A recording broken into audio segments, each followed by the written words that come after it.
Hello friends, स्वागत है आप सभी का हमारे यूट्यूब चैनल पर।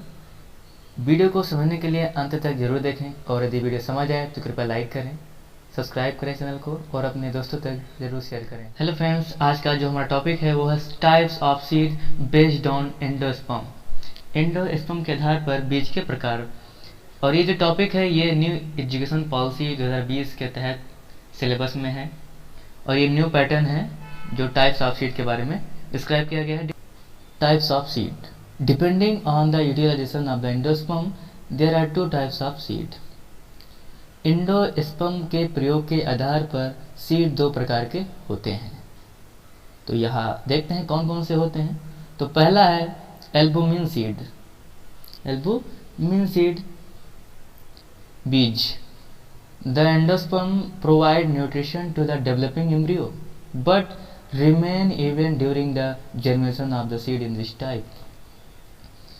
अर्थात endosperm provide nutrition to the developing embryo. विकासशील एम्ब्रियो को एंडोस्पर्म भोजन प्रदान करता है, न्यूट्रिशन पोषण प्रदान करता है डेवलपिंग एम्ब्रियो को। परंतु इस प्रकार के जो अंकुरण हैं, अंकुरण के दौरान भी एंडोस्पर्म बना रहता है। तो इसको हम कहते हैं एंडोस्पर्मिक बीज या फिर एल्बुमिन सीड। और अब इसके बात करते हैं इसके दूसरे प्रकार की जो है इक्सा एल्बुमिन सीड। इसको हम नॉन एंडोस्पर्मिक सीड भी कहते हैं। तो इसमें है this type of seed utilize the endospermic completely. This type of seed utilize the endosperms completely. इस प्रकार के बीज जो हैं वो एंडोस्पर्म का पूरा कंप्लीटली प्रयोग करते हैं। तो इसमें एंडोस्पर्म खत्म हो जाता है। These seeds are non endospermic in nature. अर्थात इसमें एंडोस्पर्म नहीं बचता, तो ये नॉन एंडोस्पर्मिक सीड कहलाते हैं। और अब देखते हैं cotyledons. Seed leave with in the embryo of a seed. Cotyledons help supply the nutrition a plant embryo needs to germinate and become established as a photosynthetic organism and may themselves be a source of nutritional reserve or may aid the embryo in metabolizing nutrition stored elsewhere in the seed। अर्थात cotyledons जो हैं वो plant को grow करने में help करती हैं, मदद करती हैं, जो एम्ब्रियो को सबसे ज़्यादा ज़रूरत होती है अंकुरित के समय। और ये प्रकाश संश्लेषक के रूप में भी स्थापित हो जाती हैं और वे पोषक तत्वों के भंडार का स्रोत भी बन सकती हैं, source of nutritional reserve food, जो एम्ब्रियो को सबसे अधिक आवश्यकता होती है कोटिलिडन्स की।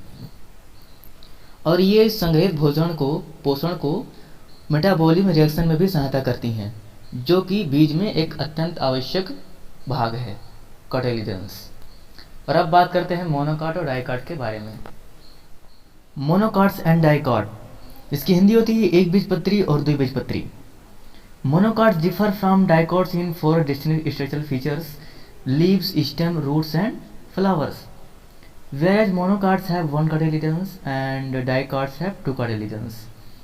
This small difference at the very start of the plant's life cycle leads each plant to develop vast differences। अर्थात एक बीजपत्री और द्विबीजपत्री से कुछ भिन्न होते हैं, जो लीव्स, पत्तियों, स्टेम और रूट और फ्लावर्स में भिन्न होते हैं। जबकि एक बीजपत्री में एक बीजपत्र होता है और द्विबीजपत्री में 2 होते हैं।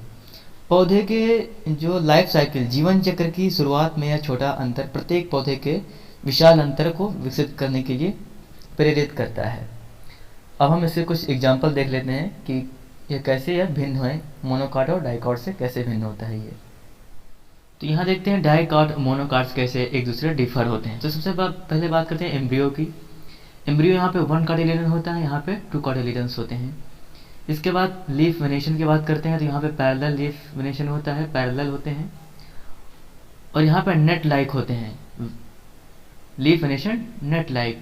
इसके बाद स्टेम देखते हैं। स्टेम यहाँ पे कम्प्लीटली अरेंज्ड होते हैं। ये वैस्कुलर बंडेज में आते हैं यूजुअली। और यहाँ पे देते हैं रिंग में, चेन में आते हैं, एक रिंग में, अरेंज इन रिंग। इसके बाद रूट्स की बात करते हैं तो यहाँ पे फिब्रस रूट सिस्टम होते हैं, यहाँ पे आप देख सकते हैं। और यहाँ पे टैप रूट होता है, टैप रूट यूजुअली प्रेजेंट। इसके बाद डिफर करते हैं फ्लावर में, तो यहाँ पे flower parts usually in multiples of 3 या 2 होते हैं, बट यहाँ पे 4 से 5 होते हैं फ्लावर्स मल्टीपल्स इन। तो ये थे मोनोकास्ट और डाइकास्ट के डिफर करने वाले एम्ब्रियोज, लीफ फिनिशन, स्टेम, रूट्स एंड फ्लावर्स। और इसके बाद हम सीड वायबिलिटी की बात करते हैं। तो one method to check for seed viability is the water test. Take the seed and place them in a container of water. Let the seed sit for 15 minutes in container. If the seed sink, they are still viable, and the other seed, if they float, discard them because they probably will not support and they cannot be germinate in soil. So this is seed viability. So आशा करते हैं कि आपको ये video पसंद आई होगी। यदि पसंद आए तो कृपया लाइक करें, शेयर करें अपने दोस्तों तक। So thank you.